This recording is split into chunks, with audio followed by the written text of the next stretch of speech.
সাবেক ডাক ও টেলিযোগাযোগ মন্ত্রী Mostafa Jabbar virtual private network VPN নিয়ে মুখ খুললেন। সোমবার গণমাধ্যমে এক সাক্ষাৎকারে বিপিএন নিয়ে খোলাখুলি কথা বলছেন তিনি। মোস্তফা জব্বার বলছেন, বিষয়টি খুব স্বাভাবিক যে যখন কোথাও প্রতিবন্ধকতার সৃষ্টি করা হয় তখন মানুষের প্রবণতাই থাকবে সেই প্রতিবন্ধকতা কিভাবে ডিঙানো যায়। এটা খুব স্বাভাবিক যে প্রযুক্তির দুয়ারে কোনো তালা দেওয়া হলে সে তালা যে কোনো মুহূর্তে যে কেউ খুলতে পারে। তিনি বলেন, বিপিএন তো এমন না যে একজন দুজন ব্যবহার করে, সারা দুনিয়াতে কোটি কোটি মানুষ এটা ব্যবহার করে। অতএব সেটার প্রভাব বাংলাদেশে আগেও ছিল, এখনো আছে। এদিকে কোটা সংস্কারের দাবিতে আন্দোলন ঘিরে সৃষ্ট বিক্ষোভ সহিংসতার জেরে সরকার কর্তৃক সামাজিক যোগাযোগ মাধ্যম ব্যবহারে বিধিনিষেধ আরোপ করায় দেশে এখন বিপিএন এর ব্যবহার ব্যাপক হারে বেড়েছে।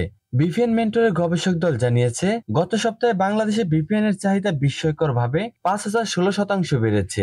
২২ জুলাই থেকে এর ব্যবহার শুরু হয়ে ৩ দিন পর ২৫ জুলাই তা সর্বোচ্চ পর্যায়ে পৌঁছায়। তবে ডাক, টেলিযোগাযোগ ও আইসিটি বিষয়ক প্রতিমন্ত্রী জুনায়েদ আহমেদ পলক বিপিএন ব্যবহার না করার আহ্বান জানিয়েছেন। তিনি বলছেন, এই মুহূর্তে অনেকেই বিভিন্নভাবে বিভিন্ন অ্যাপ ব্যবহার করছেন। আমরা অনুরোধ করব তারা যেন বিপিএন ব্যবহার না করেন, কারণ বিপিএন এর ব্যবহার ঝুঁকিপূর্ণ হতে পারে। ব্যক্তিগত নিরাপত্তা ও তথ্য নিরাপত্তার জন্য আমাদের বিপিএন ব্যবহার করা থেকে বিরত থাকতে হবে।